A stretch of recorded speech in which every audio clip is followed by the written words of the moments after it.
Welcome back to another video, guys. Glad to have you. This week we're throwing it back with a part 2 to the very first video we ever posted on the Zero Losers Studio channel. Today we're talking about some amazing black superheroes that I didn't get the chance to talk about in the very first video. Before we begin though, I do want to ask everyone to take a look at the description box down below. There's a list of links to different charities all striving for human equality. If you're interested, consider donating to the cause after watching this video.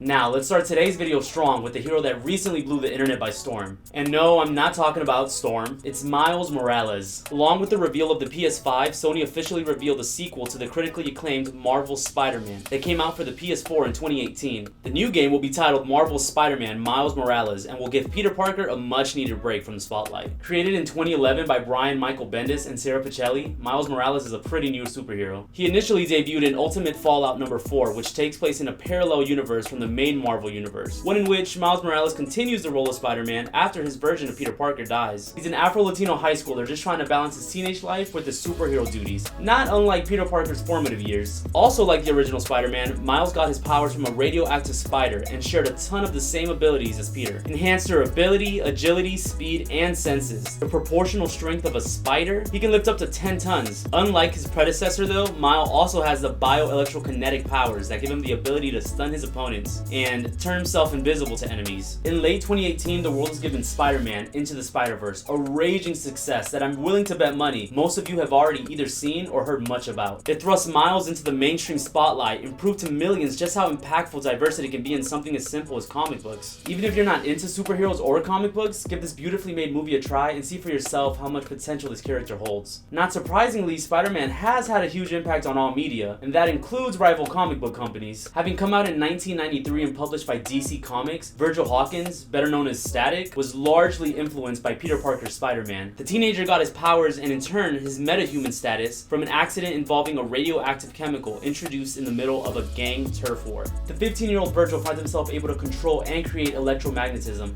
granting him a stunning number of creative abilities. With his genius mind and understanding of molecular structure, Static is able to do simpler things like electrocute opponents, levitate objects and people, use gadgets to simulate flight, and put up electromagnetic force fields. However, he's also been shown using his powers to listen into police radios, force intangible opponents tangible by affecting their molecular structure, and boosting his central nervous system to prevent forms of all-powerful mind control. He's formed an alliance with the Teen Titans in the comics, but most people my age probably know him best from his starring role in the animated show Static Shock that ran from 2000 to 2004. Although slightly different from the comic portrayal, the cartoon did a fantastic job with the character and showed the difficulties involved with being a teenage superhero living in a gang-ridden urban neighborhood. Despite the often very serious notes of both the cartoon and the comic books, Virgil is always ready with a sarcastic quip aimed at his enemies and maybe even the occasional dance moves to lighten the mood. Next up, and also published by DC Comics, is a fan favorite and one of the heavy hitters of the Justice League. The Green Lantern Corps is basically an interstellar organization of space cops with members stretching out across the cosmos. Hal Jordan is usually the hero associated in people's minds with the Lanterns, but John Stewart came into the scene in Green Lantern number 87 back in 1971. He was chosen by the founders of the Corps themselves to serve as a backup for the then current Lantern, Hal Jordan. Although basically starting as a reserve hero, John has proven his worth and strength time and time again. He's been in loads of publications since his debut, and he served as the main character in many of them. After Hal Jordan's retirement, John took the place of leading Lantern for a while. His character was portrayed as one of the founding members in the Justice League animated series that came out in 2001, and its sequel, Justice League Unlimited, that came out in 2004. Like all Green Lanterns, John's abilities are sourced from his green power ring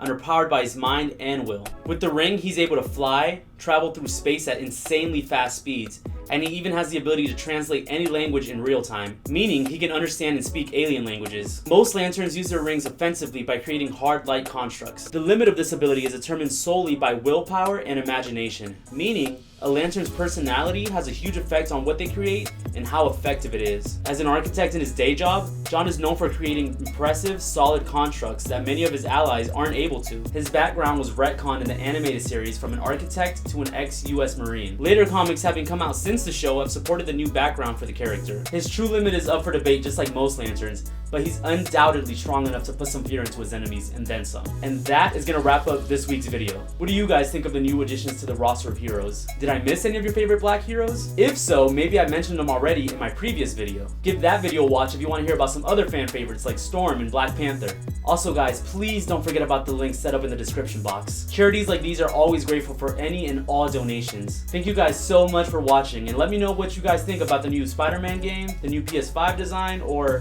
who your favorite black superhero is. Don't forget to like, subscribe, and please share this video. Ring the notification bell for more content like this, and above all, remember to stay proud and stay strong, losers.